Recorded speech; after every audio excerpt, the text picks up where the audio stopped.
کرده ای جام زیتم گردی نگار جسم به جام کرده ای آی سیتم در جام را می فرمازه ای فا کرده ای جام زیتم گردی نگار جسم به جام کرده ای آزیدم شامت خیرام شام دارد در سرش خدا.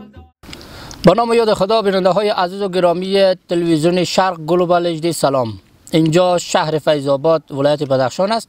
خواستیم در برنامه امروز یکی از رسم‌ها و رواج‌ها و جزء فرهنگ بسیار سابقه و تاریخی مردم افغانستان را به تصویر بکشیم که عبارت از تهیه شورچای هست. شورچای غذای صبحانه مردم بدخشان است که از سابقه ها به این مردم میراث مونده و چگونه تهیه میشه، از چه چیز جور میشه و شورچای و یا شیرچای چه تفاوتی داره. این همه را در این برنامه از بزرگانی که عمرشان در بدخشان گذشته و شورچای صرف کردن میشنویم. کاکا در تهیه شیرچای با ما همکاری کردند. یک شیرچای بسیار به مزه تهیه کردند. از خودشان بیشتر میشنویم که شیرچای بود، شورچای بود، چهارمغز چای بود، چی بود؟ به مزه خوب بود. یک شیرچای جور کردم به این میمانای عزیز. شورچای این چهارمغز چای هم بود و شورچای هم هست. این شورچای است که چهارمغز هم باش گد داره. شیرچای این ما بورا میندازن، اونا شیرچای میگن.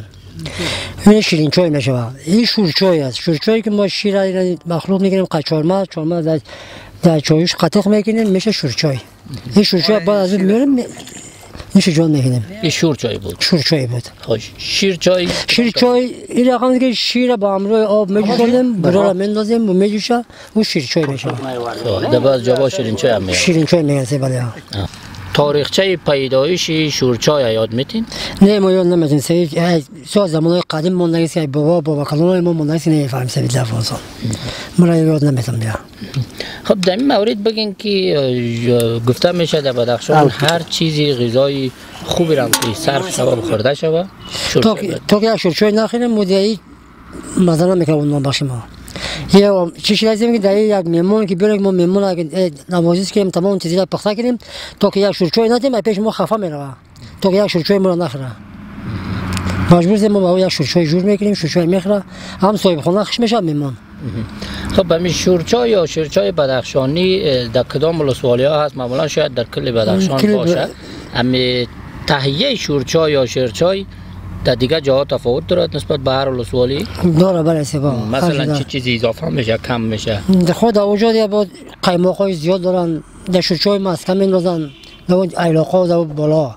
در پایاناش که بعضی ولسوالی ها که هست شورچای چهارمغز و شیر اینا مخلوط میکنن، شورچای جور میکنن. خب در این مورد بگن که در شورچای باز بعضی چیزهای دیگه هم اضافه میشه، مثلا در خوردنش نانای وطنی. نانای وطنی است، کلچه است، پراتا است، قیماق است، پنیر است، خیلی استفاده میکنن.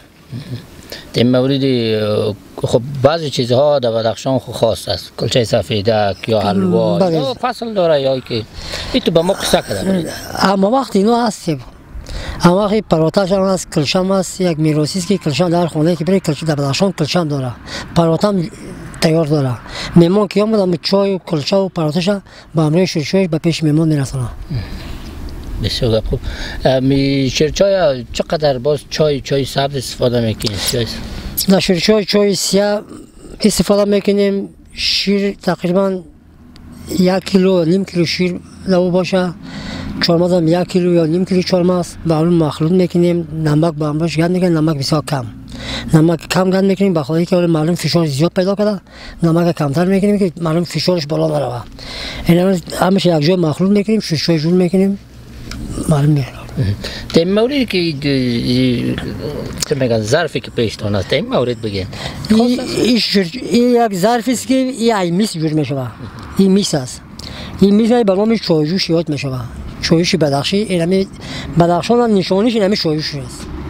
این چایجوش میس است، این میس جور میشه. این دمیجا شیرچای در داخل یعنی ما از همین استفاده میکنیم. قطعش میکنیم دمی شوره. اگر شیرچای یا شورچای بدخشانی در چاینکای معمولی باشه باز مزه نمیکنه. اون مزه داره، اون مزه شیرچای نمیده چایشه. این چای دیگه مزه خاص داره. این چای مرکزی است.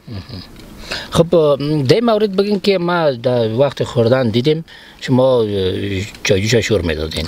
به خاطر شور میدیم که شمعی ازی با همراه چهارمغز ازی زیر میشینه که یا گتوبت شود که در چینی تقسیم شود. بکیلی برسه.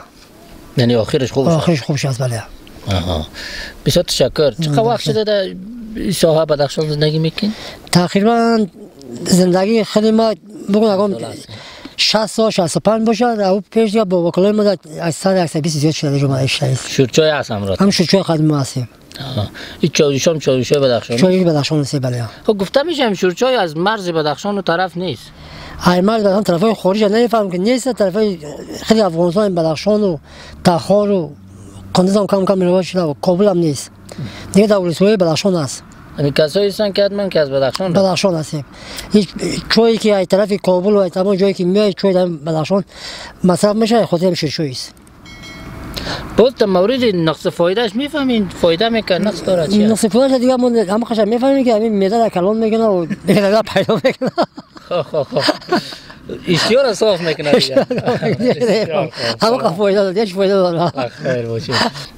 خب در مورد بگین که ما در وقت خوردن دیدیم شما چایجوش شور میدادین.